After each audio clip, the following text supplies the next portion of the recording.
Okay, did you want to start on just going through the all of the articles and Sure. double check where we're at Yeah. on each So one? I just sent you Austin a I printed them out too. That way I thought we can just because I think these are right, but Okay. if not, we can certainly correct it and look back through. Um, so this is just I tried to review the emails. I know most of them came from Sikander, but some came from you. A couple came from Jacob. One came from Brandon, I think. Yeah. So this is just kind of trying to go back through where we are on everything. So the easy ones are 1, 2, 6, 11, 12, 14, 15, 17, 18, 20, 21, and 22.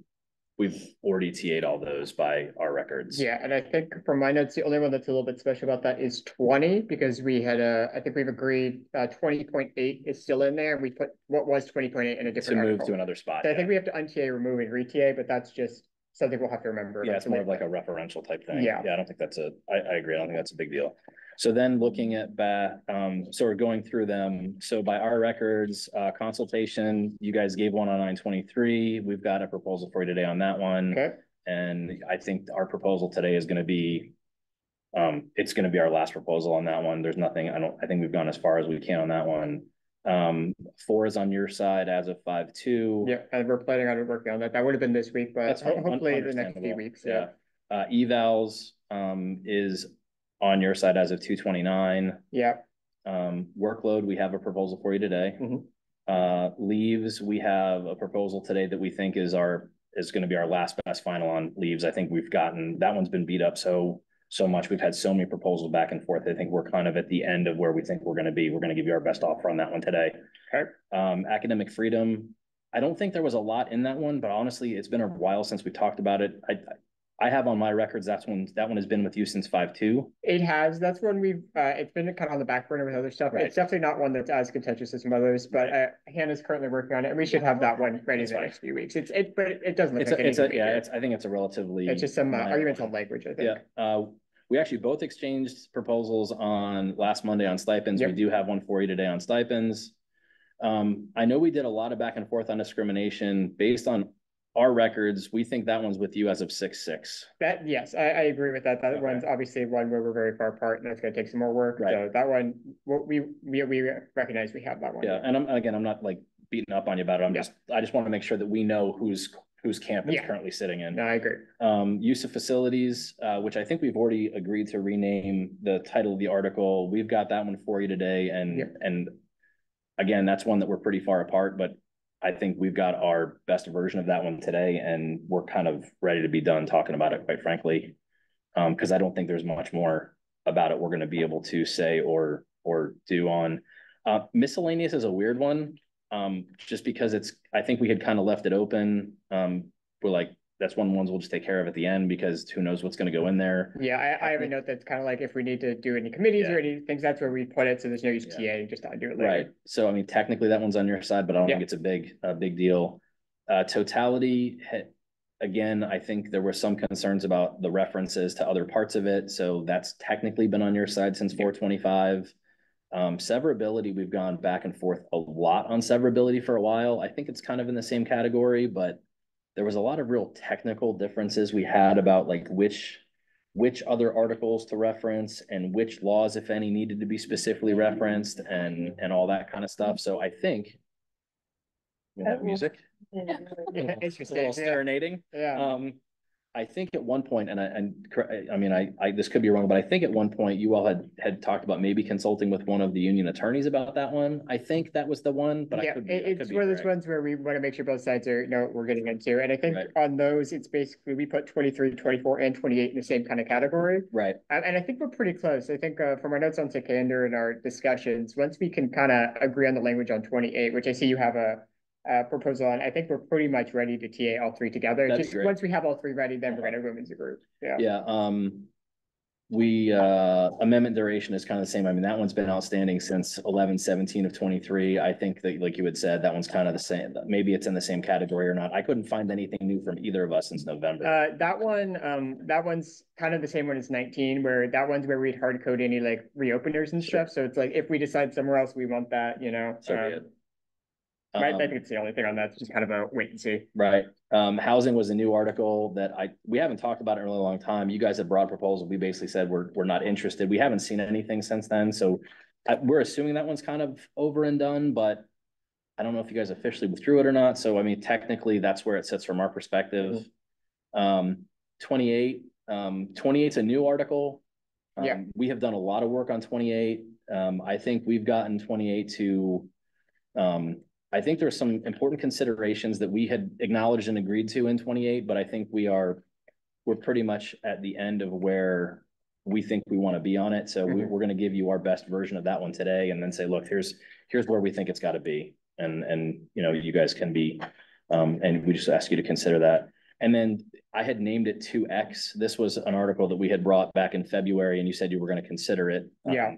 So that one's there. Yeah, when it comes to, you know, 2X, that's one of those things where it's obviously, since it's a new subject, it's something been on the back burner while we're focusing on these main things. No, I get it. And maybe something we continue, and it's the same with housing. Obviously, that's something that we're very much interested in having that conversation. And, you know, obviously you guys have the rights to have as much conversation as you want about that. But I think we'll probably bring something further down the line and see if we can't have an honest discussion about what it could look like in the future. And maybe it looks very different than our first proposal. But we still have to work on that a little bit heavy to make sure we're taking into account your guys' considerations on that, and making sure we're doing that proper justice. Yeah, no, I got it. So, but I agree with where your lineup here and where we're at for each of them. Yeah, I think that's helpful because you know, I think we're just about approaching. Actually, I think we may have eclipsed the year. I can't remember exactly when our first one was, but we're just about a year bargaining on the full book at this point. Yeah. So our plan today is we've got proposals on 3, 7, 8, 10, 16, and 28, which I do think should clear our side. We'll clear the deck in terms of what we have sort of on our side. Yeah. Again, I know that you all have been working on various articles at different points, and you've got different folks that are sort of specializing on them. So, you know, it's not like hurry up and get back to us on any one particular thing. I think that I think you had done a good job, Austin, especially 2 weeks ago, saying, look, this has been going on a really long time. We really want to kind of bring this into the station. Let's get it done. So I think I just want you to see from our side, we agree. It's been a long road because of and you'll see this in Article 10, because of our insistence on not pulling Article 10 out. We want to do our dead level best to bring you our best articles as quickly as possible and say, look, we're not willing to pull Article 10 out, but we are willing to give you all the stuff that we have to get it done as quickly as we possibly can get it all done. So, and I appreciate that. I mean, at the end of the day, everything ties in together, and as long as we're getting good, consistent feedback on things like 7 and 10, which we're getting here, then, you know, we can make that solid progress, and we can make sure we can account for that. And to that point, I meant to say this and I didn't, but what you just said reminded me. If you'll notice, you know, our intention is to bring you last best final on some of these unrelated articles, but we want to acknowledge the fact that 7 and 10 are tied to 4, as well as pretty fundamental to the agreement. So while the other ones we may say, look, this is kind of it on this one, we're not making that same statement about both 7 and 10. So I just want to make sure you understand that that's a distinct difference between the proposals we're going to and I appreciate that honesty, and I hope when it comes to these last best final offers, you know, that there's something that you know, our team can agree to. If not, we'll bring something back to you, but hopefully we're pretty close on those. I'm hoping we are. I mean, I think there's probably some things that maybe we're not there yet with, but continuing to kind of one of the processes that we use as a team is when we go back and realize that if we're not going to make any substantive change to just reassert what we had given you a previous time, at that point, I mean, obviously that's where we are, and to continue to give you the same offer for you to try and give us your previous offer, like that's not productive. So at some point we just need to say, look, this is as far as we're going in this article, you know, govern yourself accordingly, so to speak. So all right, let me go ahead and email these to you.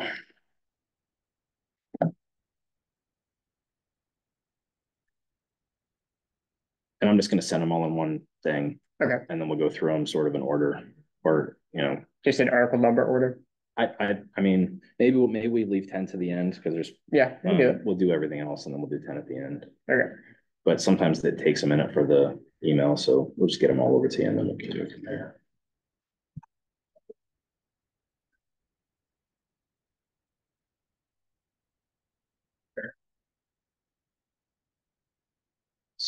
Three, 7, 8,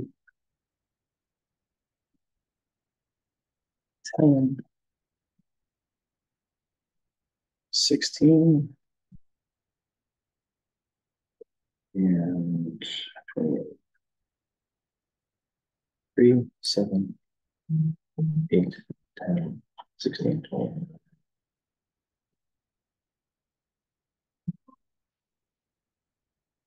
Why can't I send that one to you? Strange. I'll try it again. It's my own document. I think I have authorization to send it to you.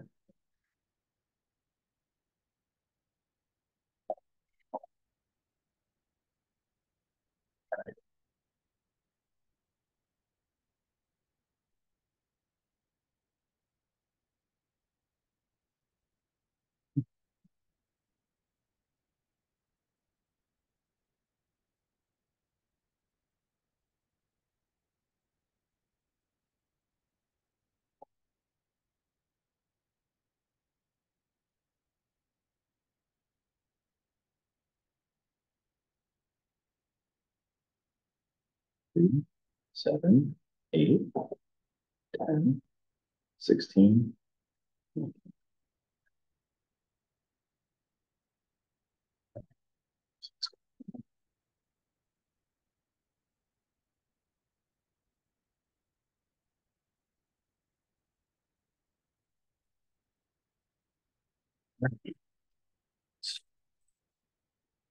Start with number 3. Okay.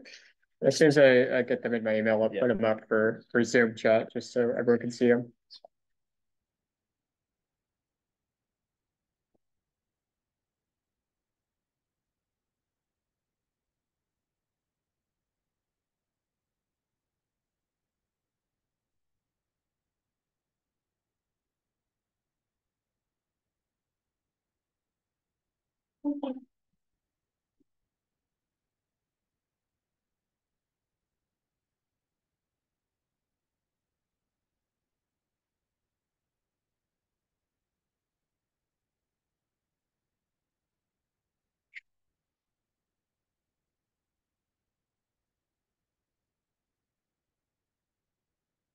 Okay, just got the email. Okay.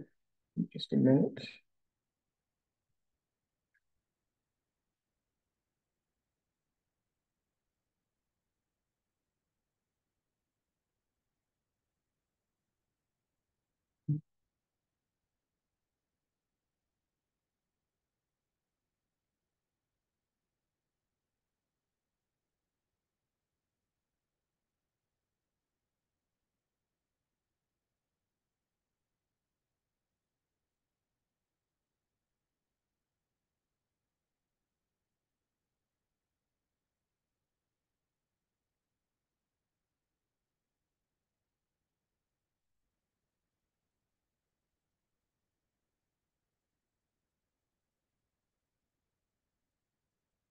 Okay, everyone on Zoom should be able to see that now.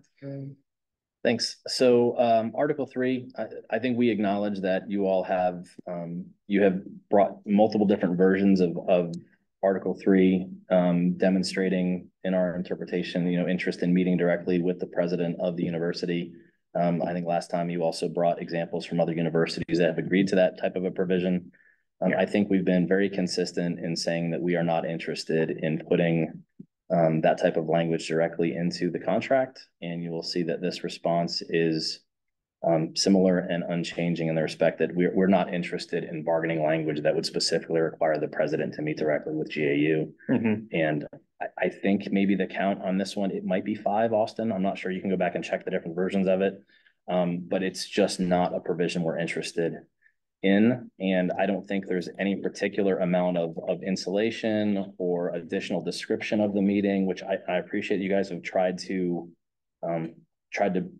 multiple different ways. It's at the end of the day, it's just not going to be a provision we're going to be interested in agreeing to. So, yeah, I mean, can you walk us through, again, why you guys aren't interested in Thursday, especially when we have, this sort of connection to other Florida universities that have very similar provisions in there for meeting with the president?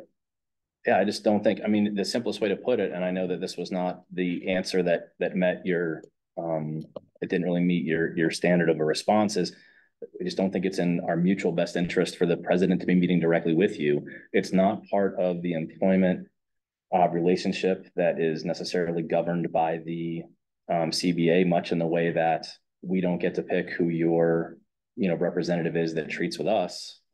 Similarly, you all are not in a position to determine who interacts with you, especially in the context of the fact that it's not for the purposes of resolving a conflict. It's not specifically, even in your proposal, it doesn't actually absolve any particular issue with respect to collective bargaining, which is specifically not required. It's not to deal with a specific grievance, which there's a provision for and a mechanism for. I think we understand that you have an interest. I just don't think that it's an interest that we share, and it's not a mutual interest, and we're just not interested in requiring the president to meet with you all. The other thing that I will say is, in particular, with regard to the FSU one that you sent, there was a sort of a very structured way in which those consultation meetings occur. You are not limited to a particular number of them. It does say in there, or other times by request, but it does seem like they meet. It seems like they meet, or they appear to meet, maybe once a semester, maybe slightly more than that. Yeah, and I believe I indicated that when I did this, that the language was limited, which is why the president here was limited to at least one meeting. Sure. So it was one, but then it was at their discretion on when and where that was.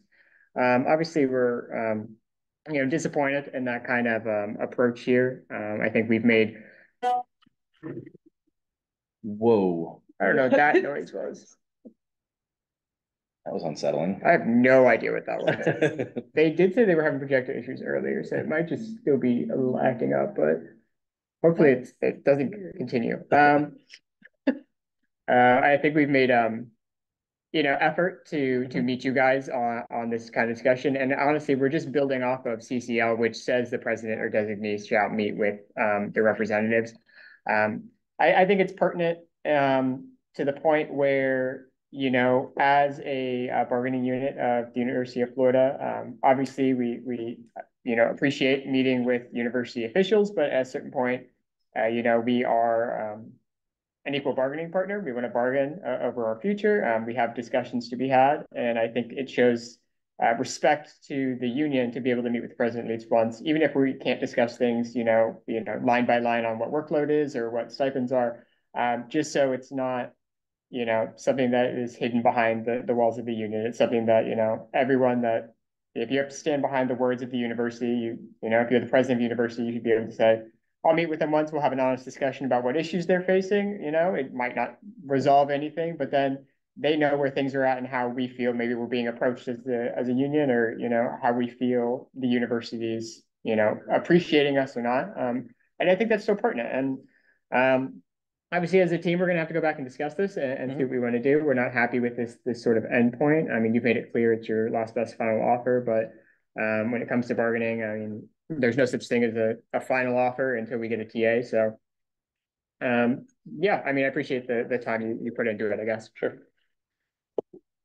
All right, let's go on to Article 7. We do that one next? Yeah, 7's next, numerically. All right. Yeah. Thanks.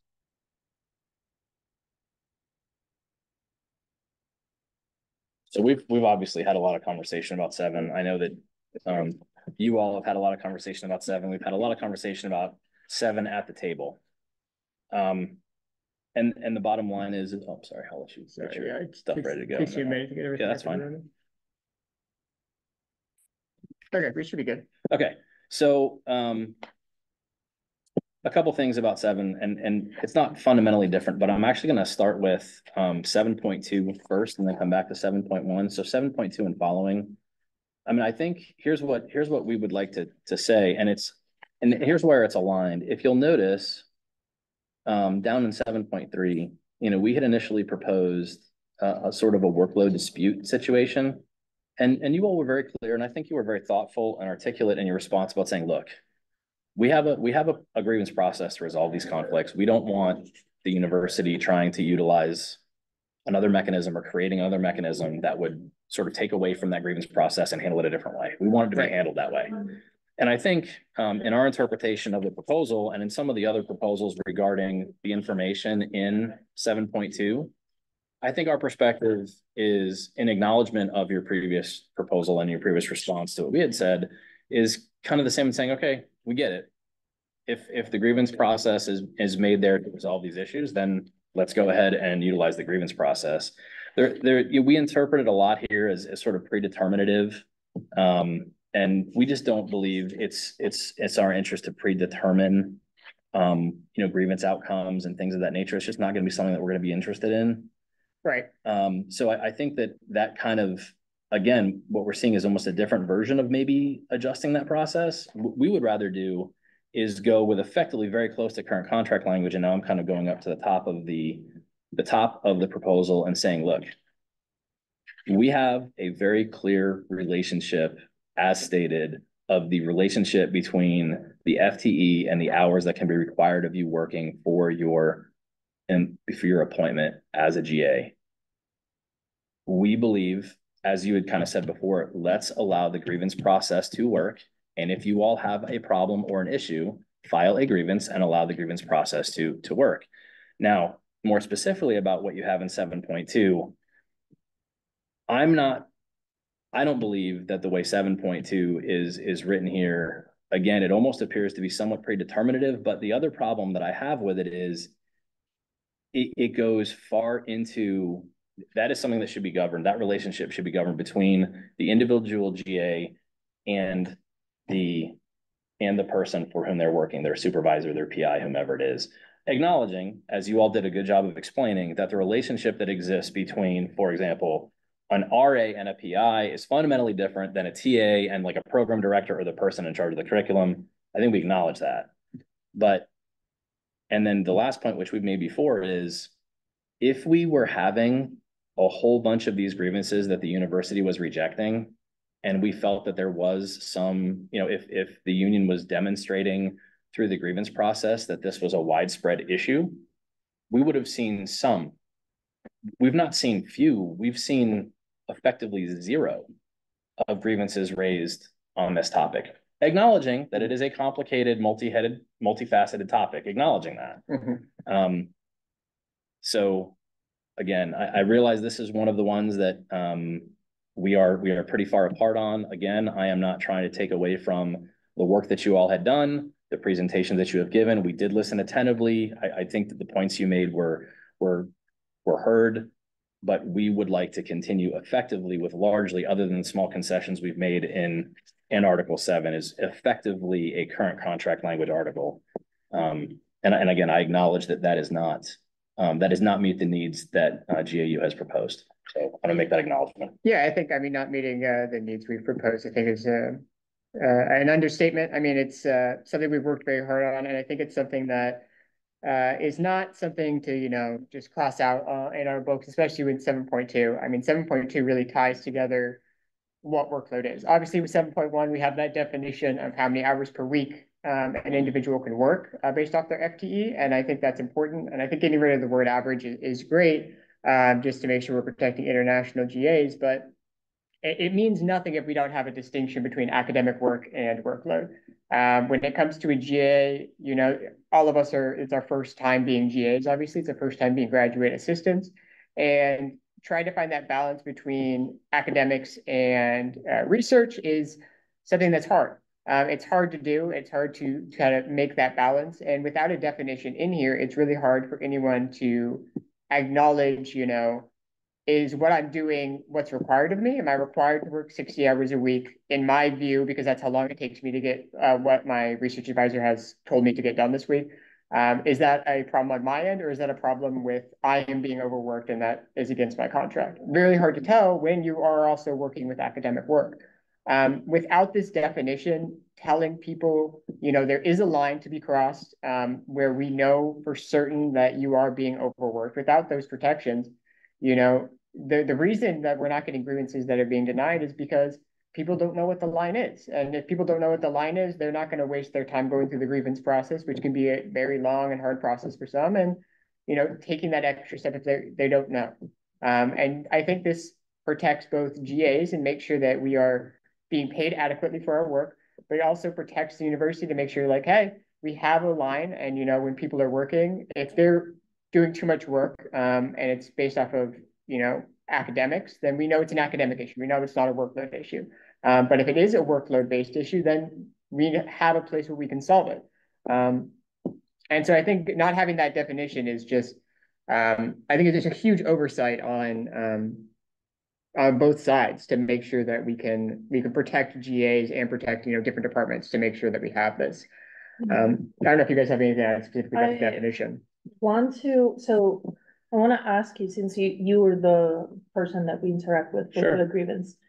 Let's say that a research assistant comes with a grievance and says, I am working on research more than 20 hours a week. And this research is my PI's research, but I'm also using it as part of my master's or my dissertation.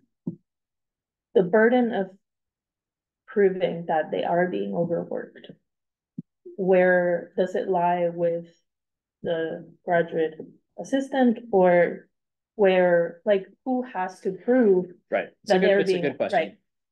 Could you? Sure. So typically in grievance matters, issues of discipline, specifically discipline and termination, are normally on the side of the employer, and it's the employer's responsibility to defend its decision. And pretty much all other contract grievance issues are on the side of the employee to bring and raise and prove. Right. So the burden to provide evidence that someone is being overworked is on the GA. Right. They have to demonstrate that they are working overtime. Correct. Now, if we don't have a distinction between academic work and, our work as a GA or an RA, how would you say that the GA has to go about proving that they're being overworked? Sure. I think it's a good question. And here's one of the things that I would offer as one of the ways that you could be able to prove it is going to be some sort of documentation or feedback from the PI that the person is not sufficiently accomplishing their job. I mean, I think that would be one of the number one pieces of documentation that I would look for if I was reviewing a grievance from an employee would be, here is feedback I got from my supervisor who said, I'm not accomplishing what I need to accomplish. And here's my documentation that I've been putting in, 28 hours a week in the lab or whatever it might be. Absent of some sort of direction from the supervisor, I think it is, I'm not going to lie, I think it is a tough case to prove. But at that point, and I'll give you an example from 2 years ago, where we did have a piece of documentation that GAU had given us, which said there was a letter of appointment that one of the PIs had given to a GA that had inadvertently or not, used the language at least 20 hours a week. And when that document was given it was brought through a grievance. I mean, we were able to settle that one, within 3 days. It was so obvious that was going to be an inappropriate interpretation of the contract. We put that away. It was, I want to say 72 hours. We got that resolved. Met with the chair, met with the PI, done, no problem. So they're not all going to be that open and shut. I think and I don't want to put words in your mouth, I think what you're somewhat alluding to is sort of a feeling or of the thought of an obligation of having to put more time in that is necessary, and then having to split that between, well, what is the part that is for my PhD or for my own individual research academic progress, and then what is the portion for, that I'm being required to be in here as part of my appointment. I am not trying to say that it's not difficult to distinguish the two. But I think that the standard, to your point, of the employee having to prove it would be, okay, I'm working too much. I need to scale back how much I'm working. One of the ways that would be unacceptable to a supervisor would be if you then received correction about working the appropriate number of hours. If a person says, I'm working too much, I need to do less. And then when they do less, and if they work, closer to or at the amount of hours required, and then they receive correction on it, that would be the point to have a conversation. You could see, where that's just like a little bit from a GA's perspective, and this is not a great choice of words, but that is a little bit insane, because you're then saying, in this scenario, which I know is not applicable to all scenarios. Obviously, you gave one that was very different. In this scenario, to confirm that someone is being overworked, they have to essentially put themselves up for discipline and say, well, I have to do less work. I have to let my research suffer, which will determine my entire future and get my research and stuff, to the point where I make my head advisor enough upset at me that they give me like a formal citation or like a documentation saying you're not up to scratch, right? You are suffering in that case, doing that. And in the other case, that's good for RAs. I mean, that's one thing, you're suffering yourself. When it comes to TAs and overwork, how do you, if I hit 20 hours in the week on a Wednesday and I teach class on Thursday, how am I scaling back by not going to class? I would get fired for that, right? So like, I have an obligation to still go to work, but in order to prepare for TAing, I'm already hitting 20 hours early in the week because my advisor's having me do so much stuff to prep for class or things like that, right? And so in that case, I don't appreciate any sort of, distinction for workload and overwork where it's on the employer to essentially, shoot themselves in the foot in order to say, hey, I'm, being overworked here. And that's where I think this definition is vital in the case that, we need to say, this is what you're expected to do for academics. We know where your academics lie at. We know how many hours a week you should be expected to take, and people will take differing amounts, and that's fine. But your work for research and for teaching has to stop at 20. And if you are not given clear documentation of what that 20 hours constructs of, which was in 7.2, and a description of duties and how that breaks down to the FTE, which can vary, and that's why we put it by department and by a head advisor. Without those clear distinctions, we're opening the door for GAs to have very little option but to threaten their own job or threaten their future because if they don't want to be overworked. I think I would disagree with parts of it, of what you shared, Austin. Here's a couple of things that I would offer in response. The first one is just the phrase "my research." I think is an interesting phrase that I would ask you to probably explore a little bit more, because I think that in and of itself is difficult. I do think that there are, and here's why I think the phrase you talk about my research suffering, and this is where I think it's very important.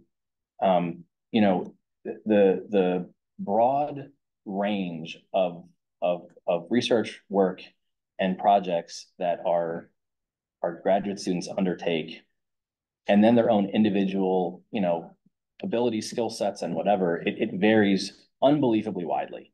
And when you attempt, as I think 7.2 comes across, into taking the individual ability and experience of the person in the situation out of the equation and behaving as if that is not a factor, I think is just inaccurate. Meaning, if I have someone who, say, for example, let's say I have two different, and I'll use an example that did come up a couple of years ago, and we'll talk about UWP.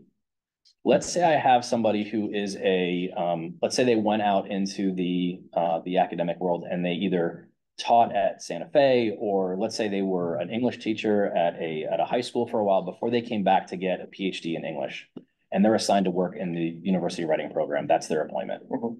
And they have 7 years of experience providing, rich, thorough feedback to people on different types of writing. That experience is going to give them they're going to be much quicker at accomplishing that task. And again, I'm trying to use one that was actually, this was the case that came up a couple of years ago. Mm-hmm. And there were folks given the same exact appointment, and some of them were taking literally twice as long as others to accomplish the same number. It was the same section load, it was the same course load, and they were teaching the same section. Now, granted, the students in it were different, and that could be a factor as well. But that's a factor. I mean, the amount of time someone is adept or are able to get something done in a lab setting, which is not an area that I have any experience in. I've never worked in a lab. I don't, test data samples. It's not anything I've ever done. But just like with any other complicated process and or skill, the person's ability that they bring to it and their own efficiency and the way that they work is going to impact how many hours they spend doing that task. You could have two people right next to each other being given the same exact task, and they're going to take different amounts of time. So when you get into the granular nature of saying, well, if they have, if this is the amount of time they can spend doing it and no more, again, it just completely takes that human factor out of the conversation. And I just think I don't think that's true. I just don't think that's accurate. Well, I personally think that's kind of irrelevant, assuming that both people are working, right? They are working on the task that they are assigned, and therefore that time should be paid, right? The time that they are working on it, but it's not paid, that's free labor, even if it comes from somebody who has less experience than this person that has 7 years of plus experience. That is not an issue of workload or an issue of pay. That should be an issue of who gets hired. If the department has chosen to hire a person without those 7 years of experience, it's for a reason. It's because they can still perform the task at the amount of time that they're supposed to. They still have the potential. They're still in training. Like, that's okay. That is not a relevant part of this discussion. Okay, I think that's fair. I understand that interpretation. Here then becomes the problem. As a non-hourly employee, other than this guideline, which is here, you're basically setting it up to say the yardstick will be whoever the slowest person is at any given task. And you have to figure that out as you construct this comprehensive CBA for 4,200 people. Look, so I think there's a bit of a weakness there in saying, look, we need to know who is going to take the absolute longest. And then that's why I think that I appreciate your point. I get what you're saying, but I also think that there is a human element in these tasks because you're not creating things on a factory line, right? There's not like a time motion study that says you're going to create this many widgets in this amount of time. It doesn't work. It's much more complicated. I'm sorry, Hannah, go ahead. No, that's okay. And I'm typing, so I think I'm kind of on a similar page as Ava, but I have a slightly different way of explaining it, which is like, this is at the individual level already. So all of that's already being taken into account. Right. It's not necessarily that it's irrelevant. It's completely relevant. That's the whole point, right? Gotcha. And so if there is a really slow moving worker who's working 20 hours a week, or it takes them twice as long, so now a job that should be 20 hours is taking way more than that, that is the overwork, right? And so we are taking it into account. That's exactly what we're trying to nail down, is how to deal with all of this. Sure. And then what I guess what I would say is point well taken, conversation with your supervisor. And if that doesn't resolve the matter and say, look, this is taking me too long, rather than just internalizing it all and saying, well, the expectation is that I get it all done, have that conversation with your boss, which is a normal employment situation. Say, look, it's taking me too long to get this done. And if that doesn't resolve the matter, and I understand Austin's point about I'm taking, like, not jeopardy, I don't remember exact suffering, taking something into your hands, like you were worried about shooting yourself in the foot, like you had said. Well, I don't know if people may not be comfortable or confident having that conversation. I don't want to put words in your mouth, but basically, I don't want to have that conversation. Like my employer should just know that I'm overworked or something to that effect. Well, and that's when the grievance process is also there. You need to be able to have a conversation with your employer and say, hey, look, this is taking me this much more time. I can't get it done in the amount of time I'm supposed to have.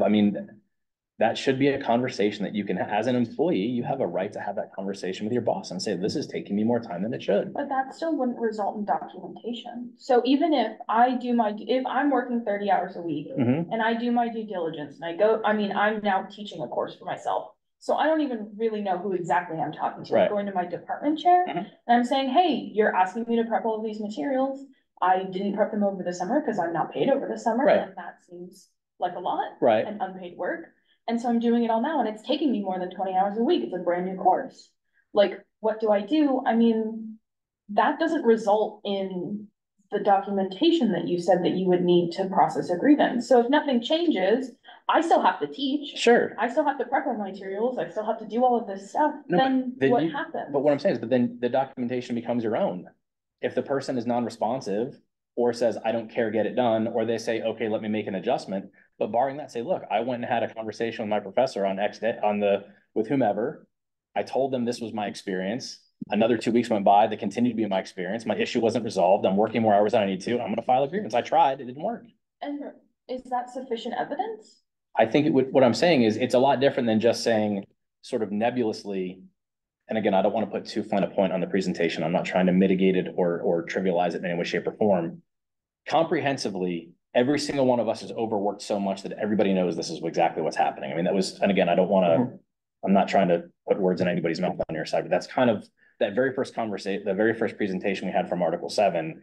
I felt like that was kind of the thesis underpinning component was, you all know darn well this is happening because you even gave like a calculated figure. Yes. And said, on average, every single GA, apologize, I don't remember the statistics. I think you all asserted something like, on average, every single GA is working 7.5 extra hours a week or something. Based on survey results. Right. GAs, yeah. And again, I think in sort of in sum, what we're saying is, look, we don't believe that's the case. We haven't received any documentation. We haven't been engaged in a lot of really ugly grievances about this. And there is a grievance process in place to help resolve that. I know it doesn't change the strong feeling that you all have about this particular issue. And again, I'm not saying that there aren't times when we have to address it, but in the few cases that I'm aware of that it did come up, they have been addressed quickly and they have been addressed.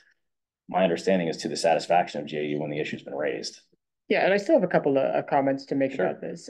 So I think going back to your point earlier about, putting things off of the slowest person. I mean, I disagree with that kind of formulation regardless, because I think at the end of the day, we are treated and we are paid hourly. We're not paid to get certain tasks done a week. But GAs are given tasks and say, get this done in the next week. And then, if that's over the 20-hour mark, then we're working over the 20-hour mark for essentially free. That's how it works. And that's why I think another point where we made last time in the presentation is a lot of GAs view themselves as salary. And I know that it's not the case. We are paid hourly. That's why, because all of our positions are treated a lot of times, especially for research preparing courses, as it's task related. It's not hourly related. And we are trying to get a set definition in here to say, beyond the distinction between academic and research work, what is expected of a GA by department, by person, without a broad definition, if I'm teaching a course, my department should have an estimation of, how long it should take to get that course up and running and what's going on. There should be an estimation of, it should take you your first week, 20 hours, that should be setting up the course. We should account for that. We know it takes time. It takes all of them time. Once you're teaching each week, you should be spending around this much time doing things. If a certain aspect is taking too long and you have that documentation saying this is what you're supposed to spend each week on, you're supposed to spend 5 hours on grading. And, maybe 1 week it takes longer because you have a big exam, so there's less time spent on prep, but, you can account for that. But, if you're spending 10 hours a week on prep and you don't have time for anything else before you hit 20 hours, that's when you know for certain you have documentation and you have your own evidence to say, I'm spending too much long setting up this class each week. I need to talk with my advisor and say, is there something I'm doing wrong and need to adjust that? But you have documentation showing that. And you have documentation saying this is what the department expects and what I'm actually working is different. And then if you're, spending 30 hours a week before you even get into the classroom doing this stuff, then you have that documentation to say, this is what is expected, but this is not reasonable to what is actually being done. I am spending this much time doing it. And you can actually have that process going down. But without this background information to say, this is what it's expected of me, without it being a nebulous work 20 hours, but it's actually kind of, get the task done. Like there's nothing for GAs to go off of to make progress. Another thing is just, on a different kind of related note is like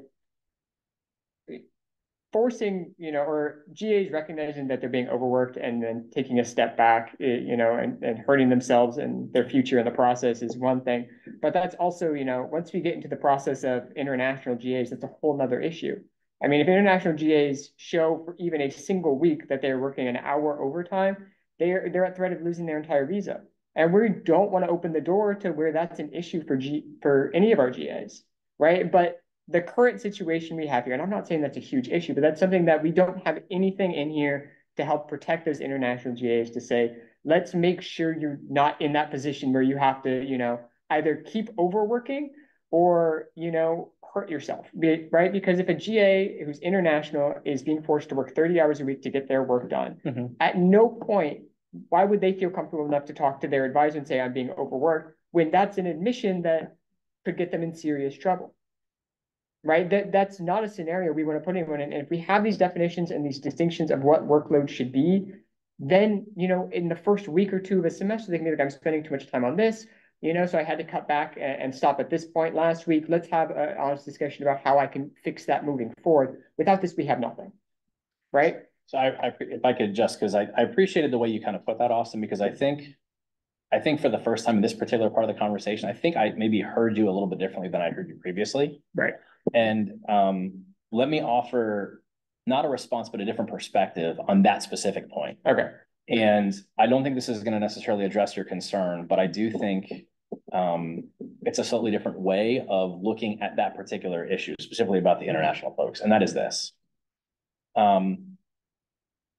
Just because we are not interested in putting that in the CBA doesn't mean that the university doesn't respect and understand the responsibility that we jointly have with the GA to meet all the other regulations, rules, conditions, terms of employment, federally, state, local, and otherwise.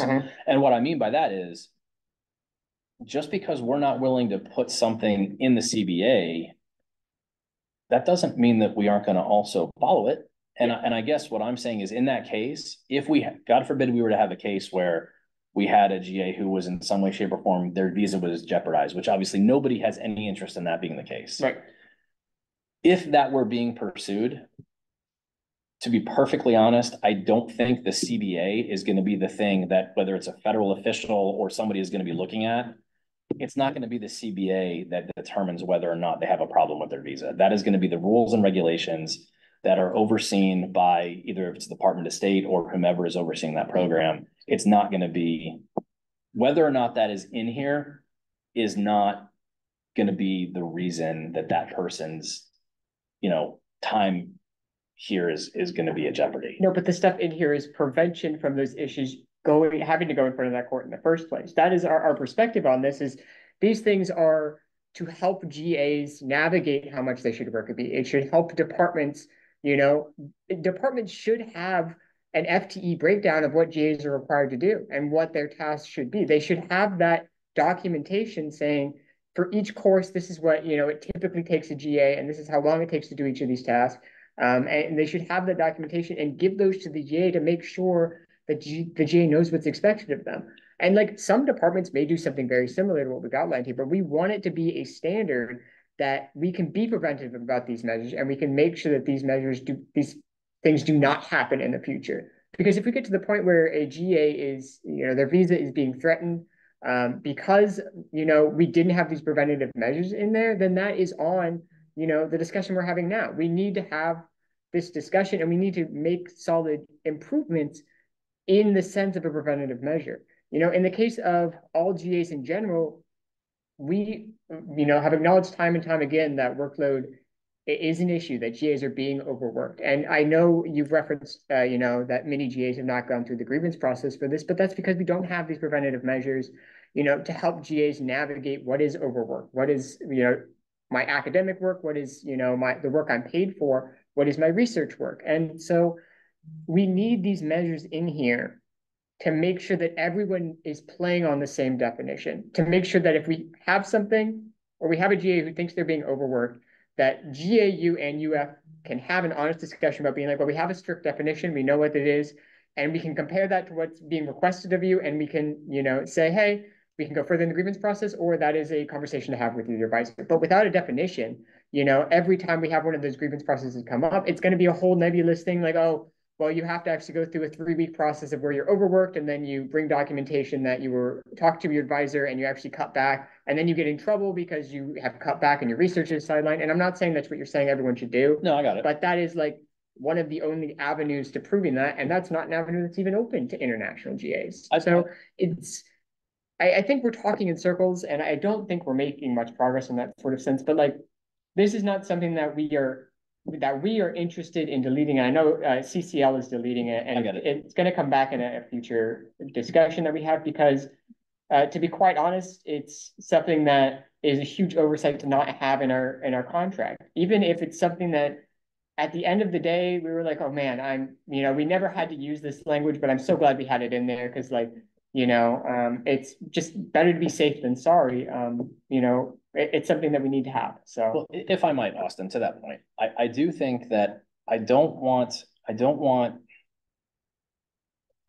your team to lose sight of the fact that I realize it's not anywhere near the entirety of what you were interested in. But I do believe that, quite frankly, the 7.2 component that we are interested in keeping that we've talked about, I do think that as a component of this is a valuable step in that right direction. Because I mean, we are willing to acknowledge that is something that we should provide. I mean, to your point, because here's one of the things that I want to say. I appreciated what you presented just then. I think that we have an absolute shared interest, unquestioningly, that we want our GAs to know what is expected of them. Mm-hmm. I think that is a shared interest without question. We don't want people showing up saying like, I don't know what my supervisor expects of me.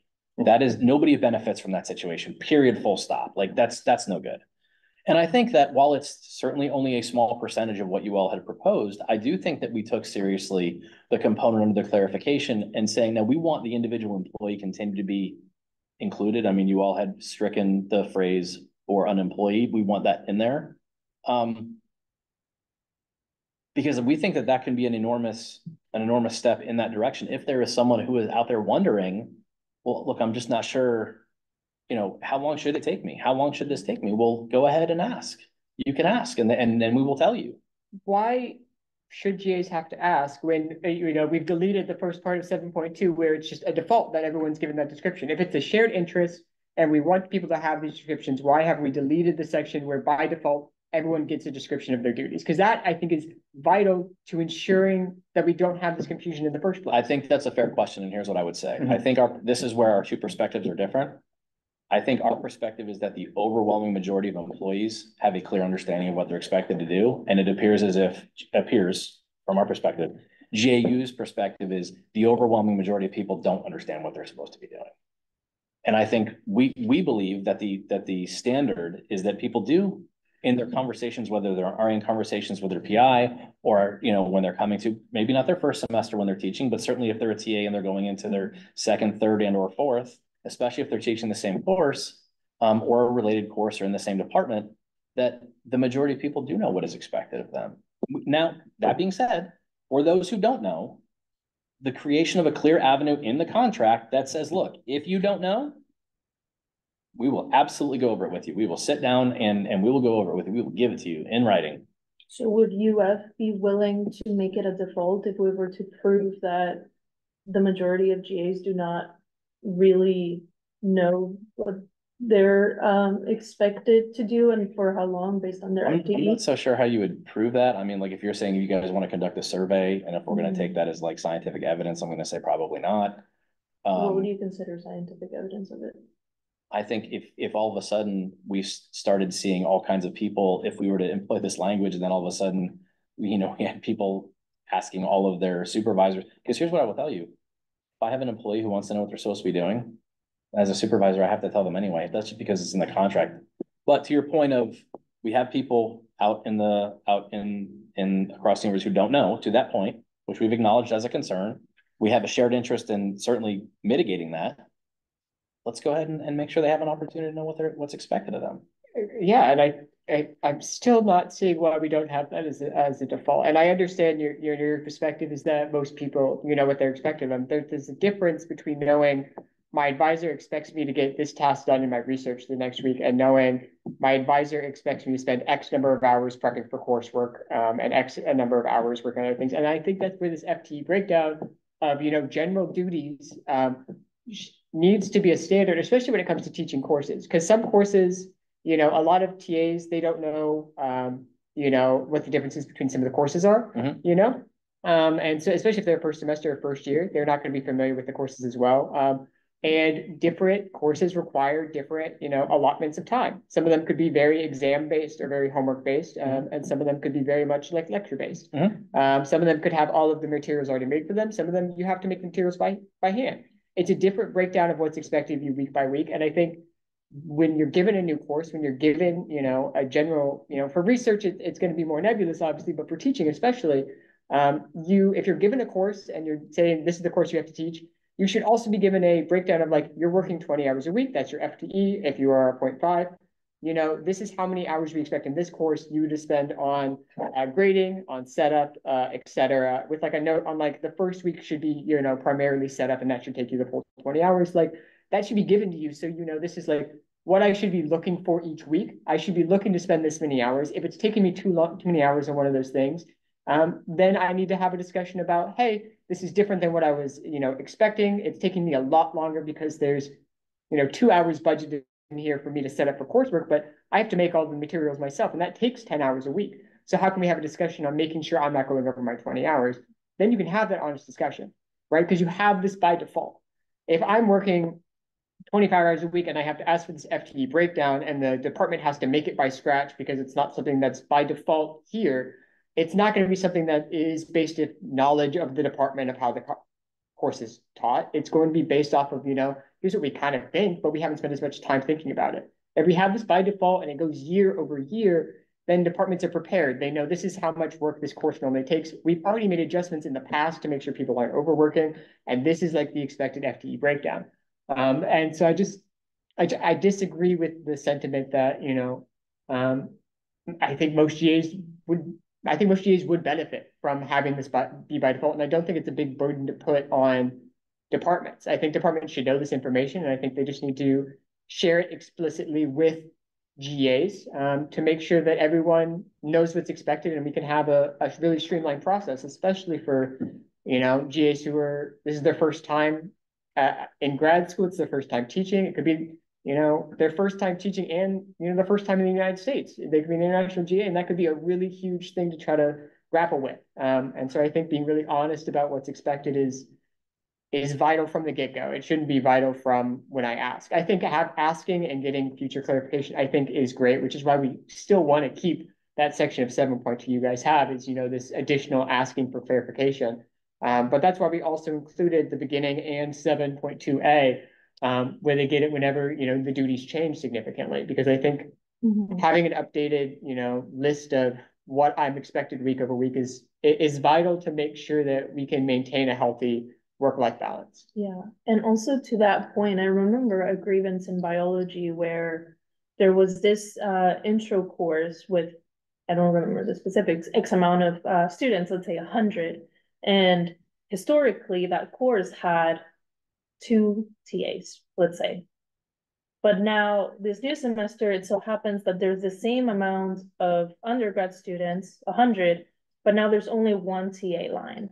And so the expectation for the TAs working that course on the previous semester was half of that which is required of the TA this new semester, right? Because there's 1 less TA for that course.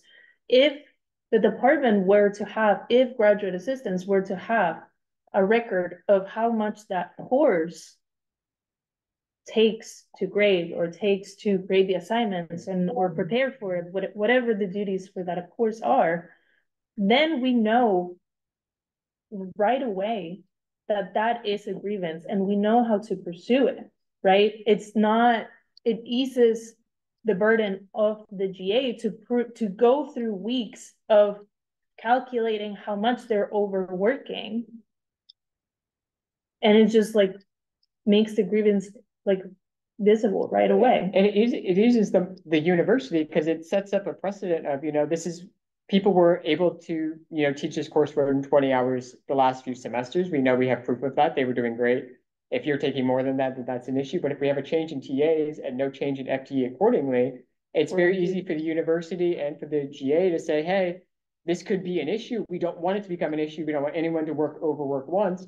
We can address this right from the get-go without having to wait for problems to arise. We can really be proactive about it and solve those issues. And maybe that's a different perspective than you guys are looking at it. We are looking at it obviously from, you know, a GA perspective, right? And it can be very nebulous sometimes. And so this is something, I mean, we're going to, it's probably going to be included in our next, you know, discussion about how we can make sure that everyone at the table gets to the end goal that we both want to be at, which is making sure no one's overworking and everyone knows how to do their job effectively. Right. To make sure that we get our degrees, we can, but we're also doing work for the university and making sure the university runs as smoothly as possible, right? So I think we're good to move on. Obviously, we spent a lot of time on this, but no, I think obviously it's a conversation that we've had a lot about. So it's an important topic. I don't want to give it short thrift. Yeah. All right, let's do 8. Okay.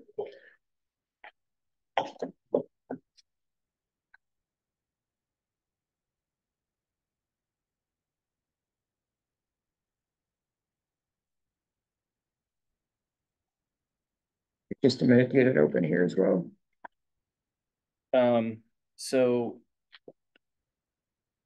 I think here's one of the I'm sorry.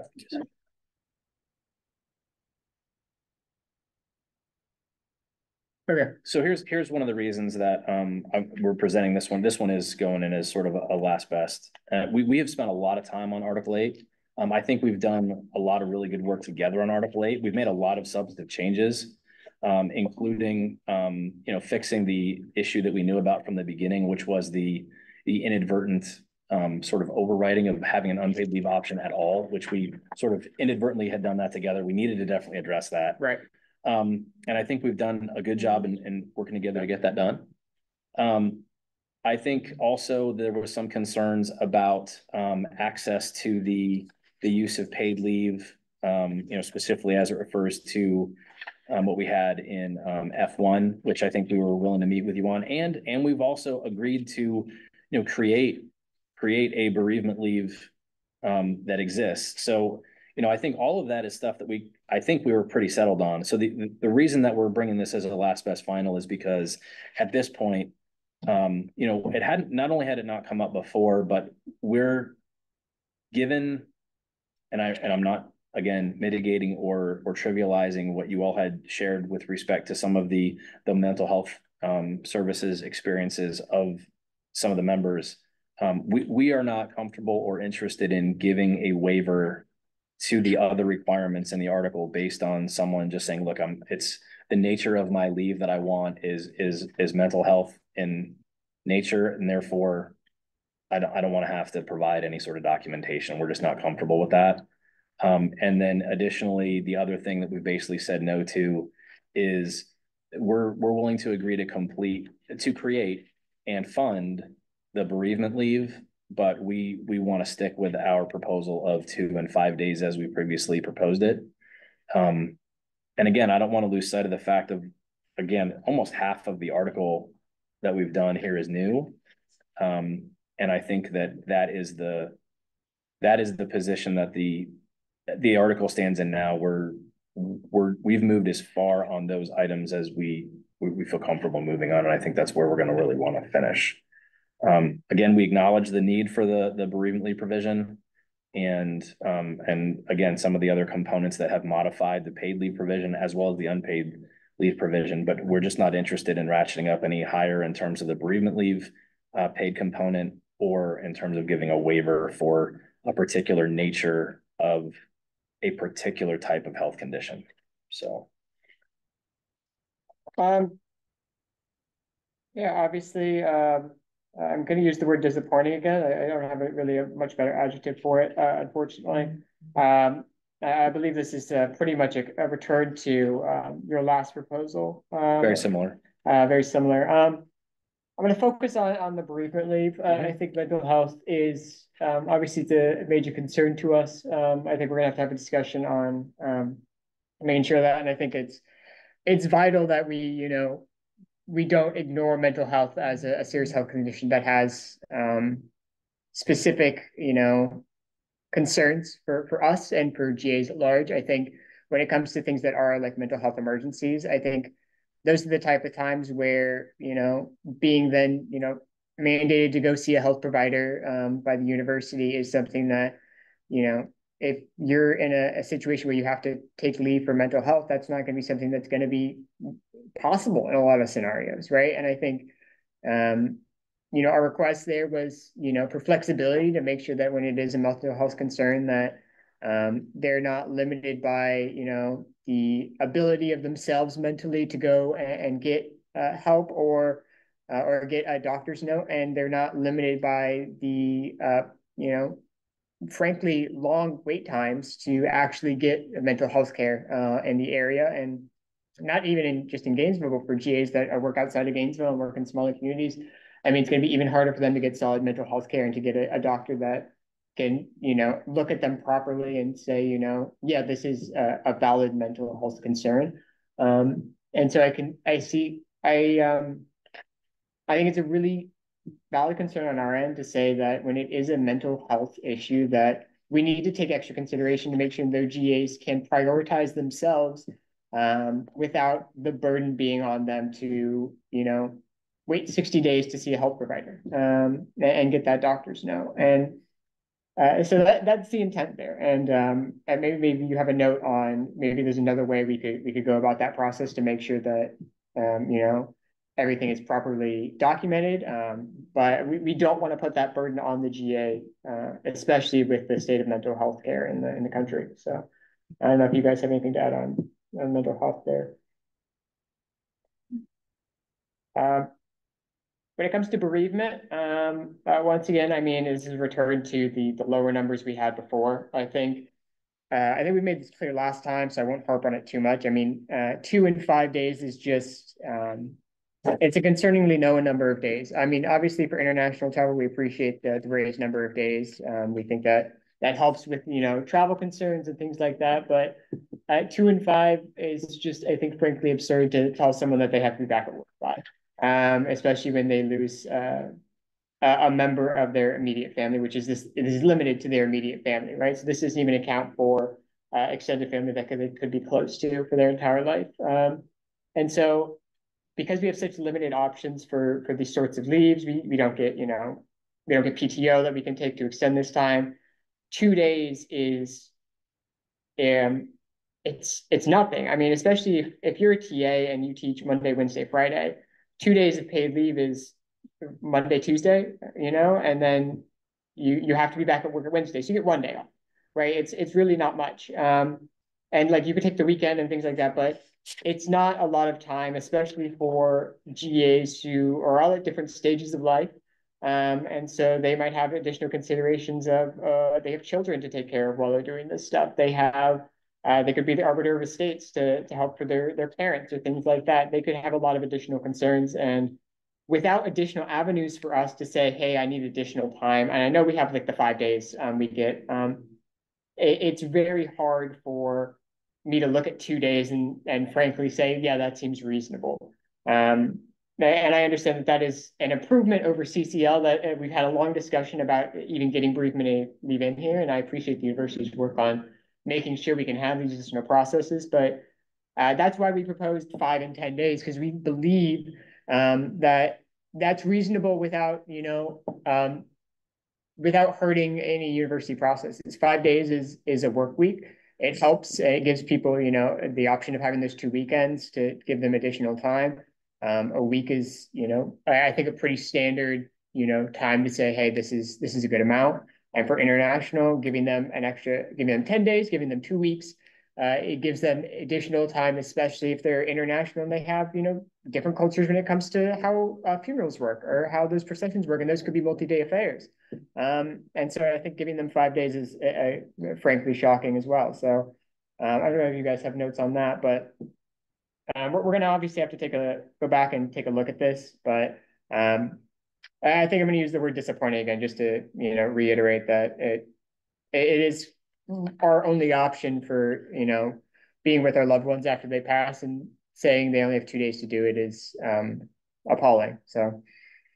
Well, I want to, and we brought this up before, there is nothing that prevents you from using the bereavement leave in conjunction with the paid medical leave. I mean, that's what it's for. So you know, if someone is experiencing that type of a situation, they obviously could use bereavement leave and then immediately take paid leave, which is available to them. It just wouldn't be in addition to that. I mean, I think I don't want that to get lost. So. Yeah, I just think, you know, making them go between bereavement and paid leave it's complicated. It makes things a little bit harder for them. And when you're dealing with the loss of a loved one, it shouldn't be a complicated process to say, I need 5 days.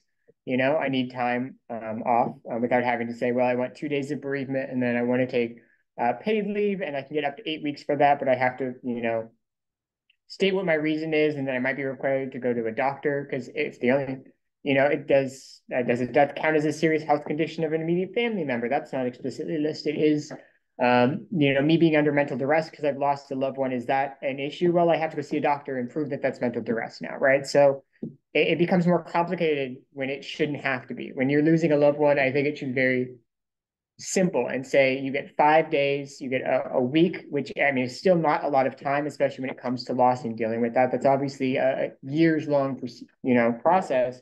But I think 5 days is the start to say, you know, we are employees of the university, but we are, you know, human beings first, and we deserve the respect to be with our loved ones when we need to. And I think 5 days is a reasonable time for that. We can move on. I don't think we need to harp on this too much, but I mean, I think our position is very clear. And I think we'll have to have a discussion on where we go. All right. Let's move on to 16. How are you doing on time? All right.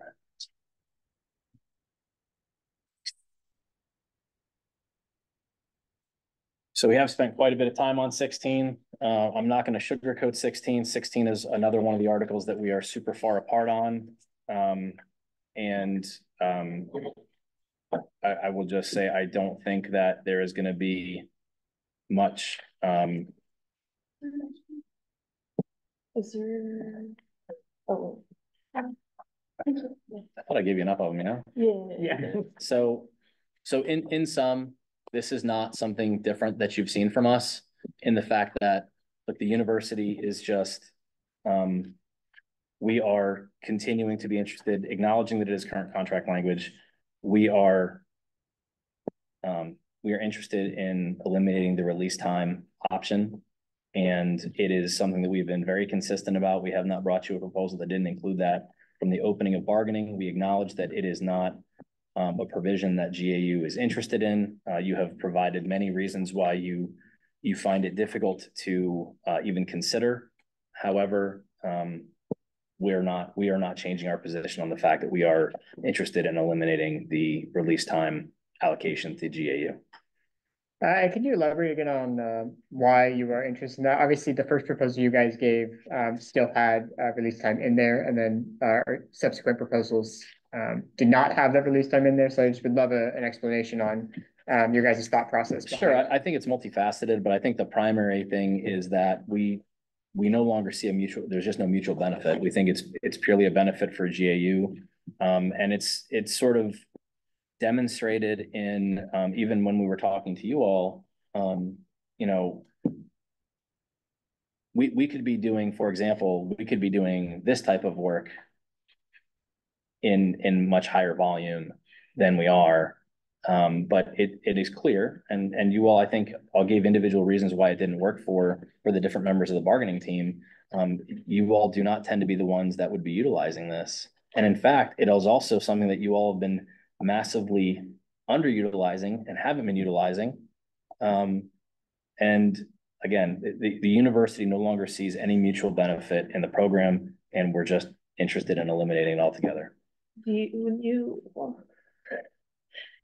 I feel all sorts of way when you say that it's not in our mutual interest. Do you think that having GAU is not in the interest of graduate assistants at University of Florida? That's not what I said. So having a position that allows a couple of GAs to help with the administrative burden that GAU has, to respond to emails, to sweep through potential grievances, questions about the contract, all of that is in the interest of GAU. And therefore, if there is a mutual interest of keeping GAU and making sure that GAs have access to GAU, then it is in the mutual interest to keep release time positions. So here's what I would say very, very carefully about kind of what you said. I think that the university has an obligation to appropriately interact with the certified bargaining agent for your bargaining unit. I would not go so far as to say, I think we are neutral one way or another about the particular facilitation of you accomplishing your work. We're not supposed to have an opinion one way or another about the effectiveness or the efficiency with which you all conduct your work. And your administrative burden, as big or as small as it is not really our concern.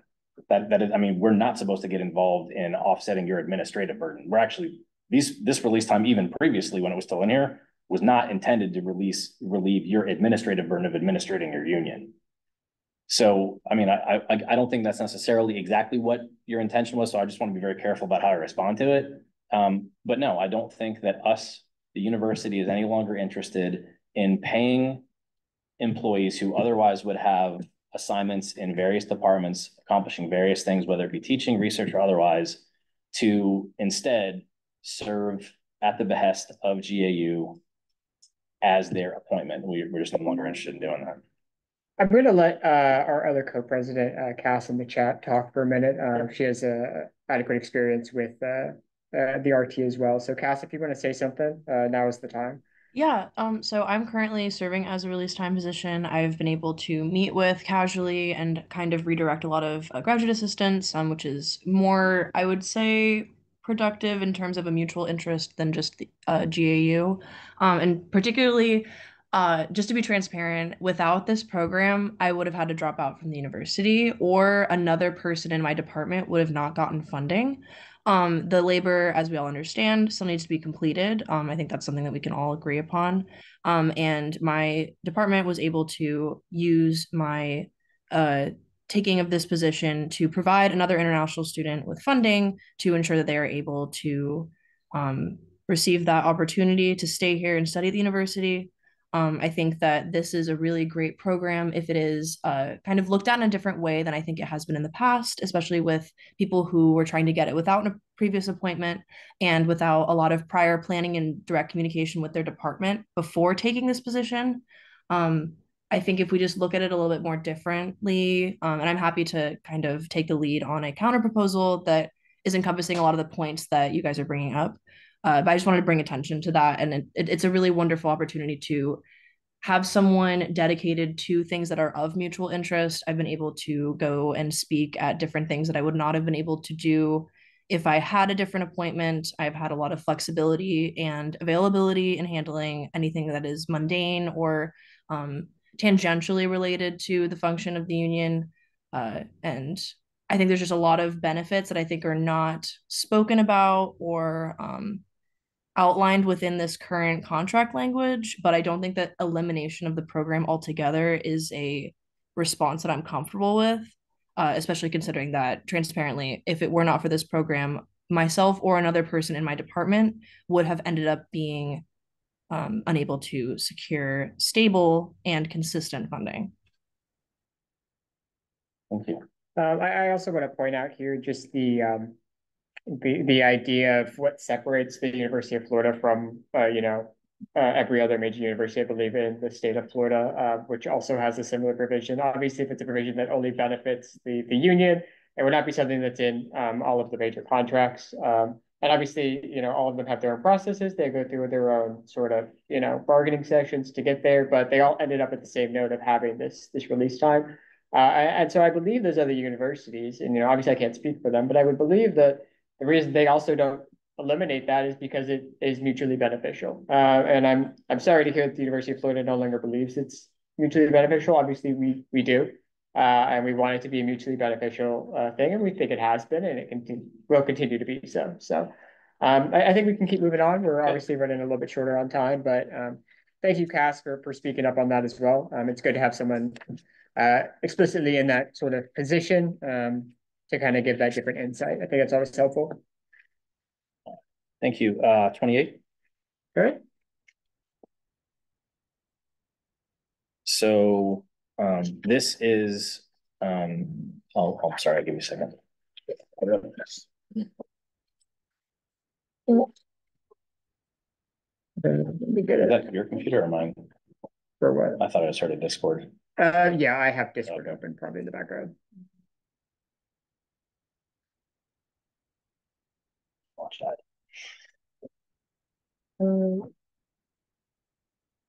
Okay. Okay, so 28. We have spent, not lately, but we have spent a lot of time on 28 up to this point. Here's the bottom line with 28. All the overlapping additional referential components of the Florida statutes and all of that other stuff, we're not interested in making it any more complicated. We don't need additional references to 447. We think it's not only, or we're not only already bound by it, but the other components of what's in here, it's already clear. So here's what I would say about 28. We have acknowledged GAU's interest in having a parallel, specific, explicit article to what appears in the faculty contract. I think that was where a lot of this originally had come from, and I think we acknowledge the ways in which we have had to, specifically this came up, specifically with respect to, for example, the dues deduction issue. You know, this was sort of part and parcel to why we're even really having this conversation. Right. I think we acknowledge, we want to make it clear to GAU what is listed here in terms of when we have a requirement legally to make a change, these are sort of the rules that we're going to abide by. Frankly, whether or not we're bound to do them, even without this article being present, I think you've kind of heard us sort of talk, and Olivia previously had sort of given a whole presentation on that. Right. You know, we still believe in that. Your decision or your proposal to have these three different options, we're okay. We're okay with having these three different approaches. Again, for what it's worth, we believe that ostensibly we would be obligated to do these even without the presence of Article 28 being a new article. Like, we still have the same obligation to bargain with you, even if it not being in here. However,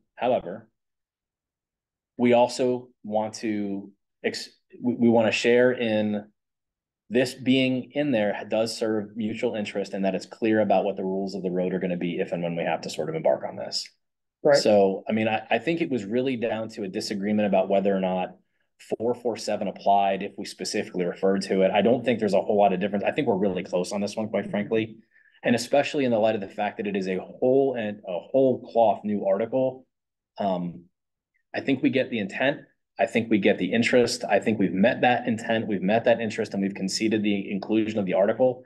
But I don't think there's any additional modifications it needs at this point. And we're ready to sign this one and be like, look, when we have to do this, these are all the things we're going to follow. And obviously this is a more of a complex one. We've gone back and forth a lot. It is. I don't think I'm going to have really any in-depth discussions over this. I think it's just we'll have to go back and look at it. I mean, I appreciate you guys putting the work on this. But yeah, I mean, I think we're close. I think we're close on 23, 24, and 28 to the point where we could put those to rest and maybe get that headache off of us. But obviously we'll have to go back and have a discussion just to make sure that we're happy with everything here. I got it. Thank you. All right. So the only one I have left to share is Article 10. I only have one version of Article 10 today, not three.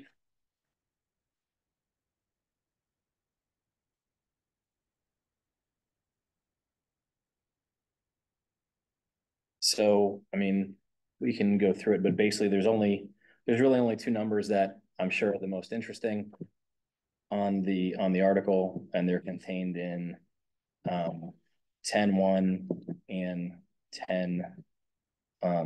10.1 and 10. I think with the auto numbering, I think it would actually be 10.4.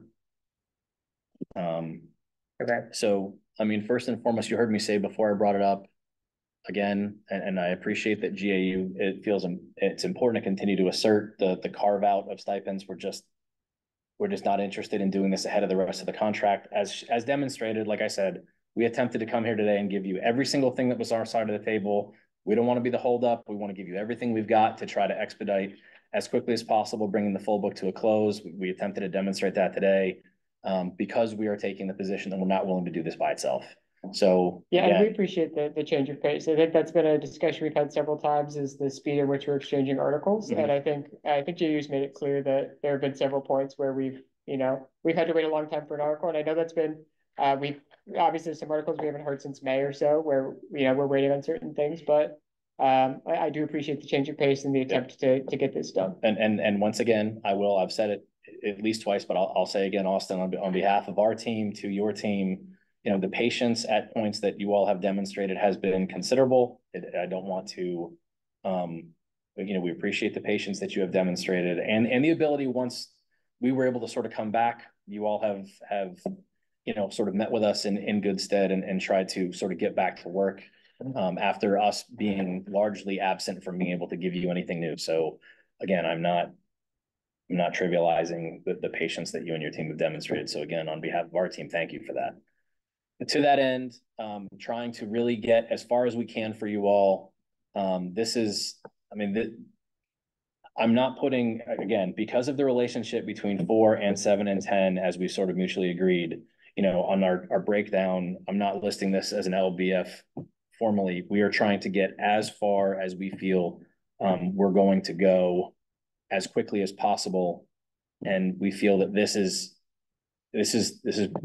pretty darn close, if not where we're going to be. So what we've talked about is going up to the 20 point. Well, first of all, we looked for an indication from our previous 3 proposals, whether or not there was one you found, despite none of them were acceptable, one more acceptable than another. We didn't necessarily see anything in your last proposal, and we appreciate how quickly you gave it back to us.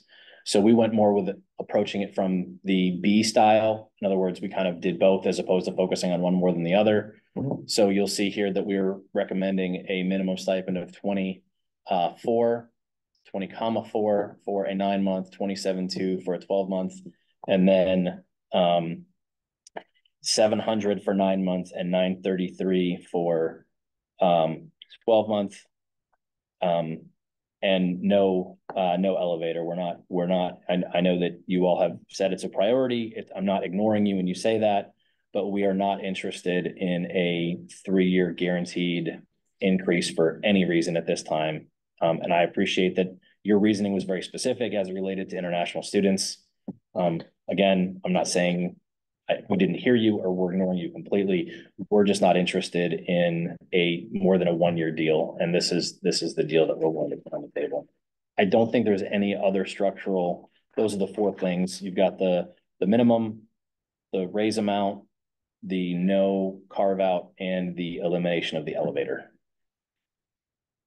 Yeah, and I mean, I appreciate you guys getting this back to us pretty quickly. I know when it comes to these things that have really big financial considerations, it can be a bit harder sometimes. So I do appreciate the speed at which you guys have come back. But I think I'm going to focus on the minimum stipend. I think we've hashed it out a lot about this, this standalone ratification of Article 10. You guys have made your position very clear.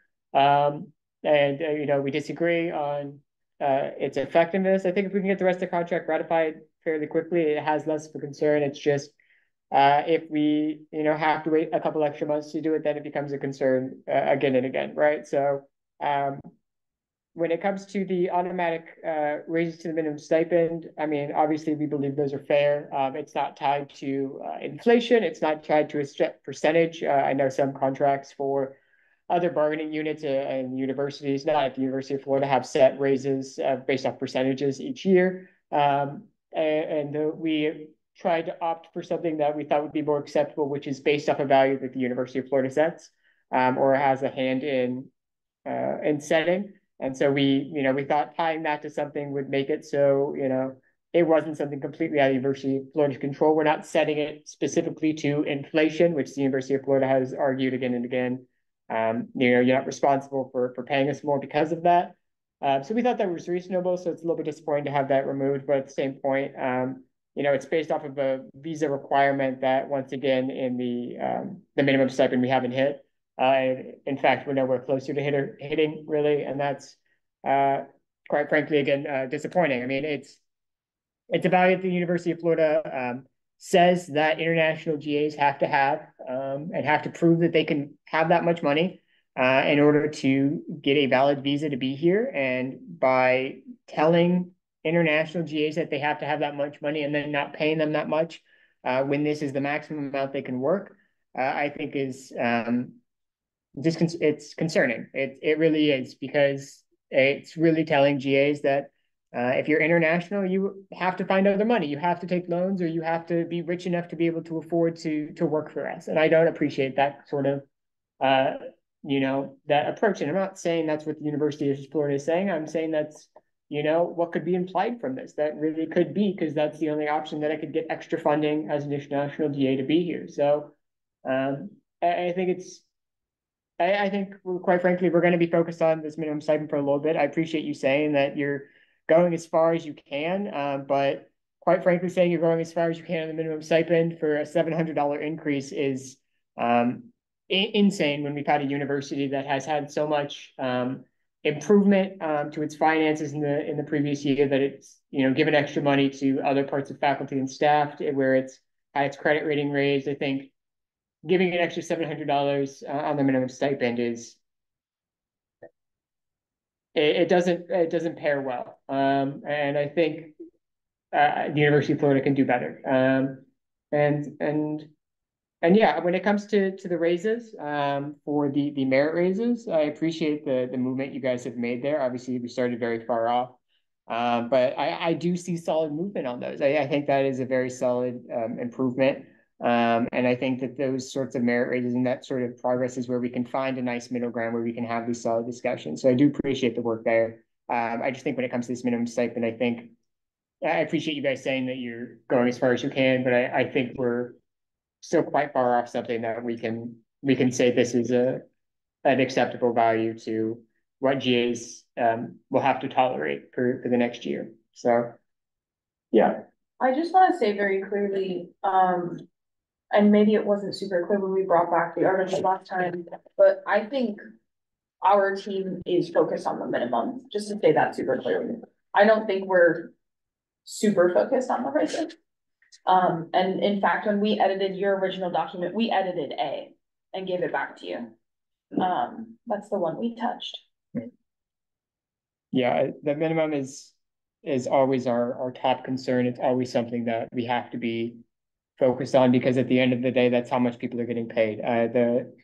The salary raises are great, and they can give people who are here for extra years extra money, but it doesn't help people who are coming in their first year. It doesn't help, significantly. And less than $1,000 spread over 9 or 12 months is not going to make a huge dent in your ability to do anything. So it really comes down to the minimum stipend and being able to say that they can afford rent and they can afford food, and they, based off the J1, they can even afford to be here and be your employees. So I think we're going to have a lot of work ahead of us, but I do appreciate the speed in which you guys got back to us on this. So I think to that end, I mean, I think our team is going to endeavor to have, we're going to try to bring like more of a comprehensive package approach to you all, like to the extent that we can do that. I mean, that's going to be our goal. Depending on how many you bring, we may not be able always to meet that, but I guess what we want to be able to do is, to your point, Austin, about trying to pick it up. In other words, the goal would be that you're not necessarily waiting on us, and at any given moment, we'd love to be able to tie some of these together at the same time. And I appreciate you kind of said about, 23, 25, 28, can we just get those done, knock them out, and then we can focus on what's left. I think we're going to try to do that each week now. I do apologize. I want to point out that there's an error in the Article 7 one that you had said something that sparked my attention. I want to make sure I will send you an updated copy. So the intention was to strike. There's a strike in lines 7 and 8, which we had proposed, and striking it out was an agreement. I was supposed to unstrike line 4, and I did not, and that is a mistake. And I will send you an updated one that doesn't have that. That strike was supposed to be unstricken. So you're keeping the language at average. Yeah, the such average shall be calculated using all workdays. We had agreed to strike that, but that is my error, and I apologize. And I will send you an updated one as soon as we're out of here. Yeah, and I don't want to spend too much time on it. I think we should focus on Article 10, but I mean, that is, is quite frankly something that we thought about heavily, is getting rid of the words average, because like I said, international GA going over there at 20 hours a week a single time is, I got it. A federal issue, which we've made clear that we want to follow federal guidelines. It's not something we ever want to say you're not doing.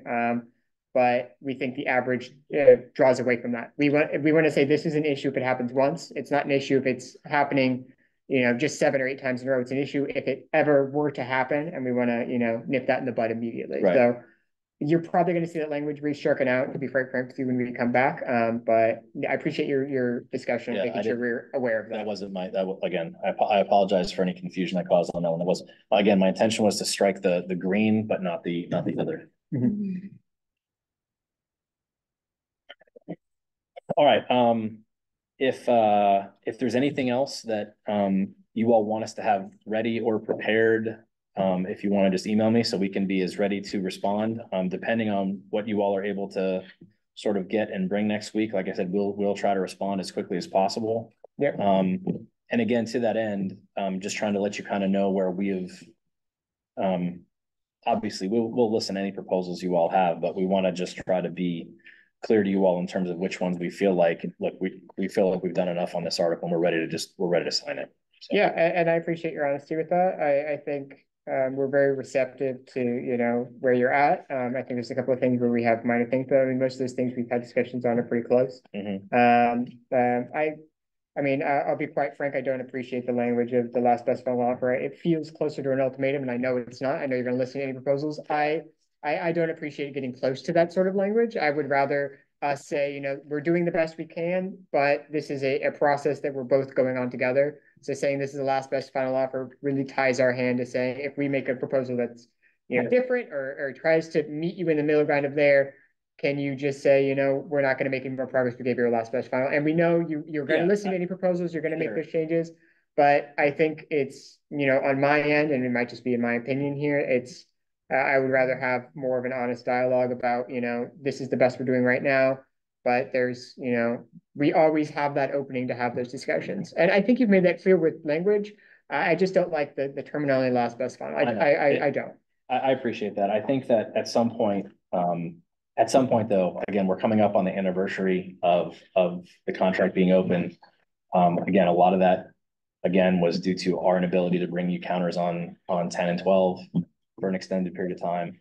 But at some point, we've got to say, look, we're ready to sign the contract and move on, knowing that the next round of bargaining is almost literally right around the corner. So, all right. Well, thank you all very, very much for your time. Appreciate you listening to our proposals today, and we'll plan on seeing you next Monday. Yeah, I will not be here next Monday. I'll be taking my qualifying exams, but we'll be prepared regardless, and I trust the rest of the team to have a good honest session. So, Thank you all. Thank you. Thank you.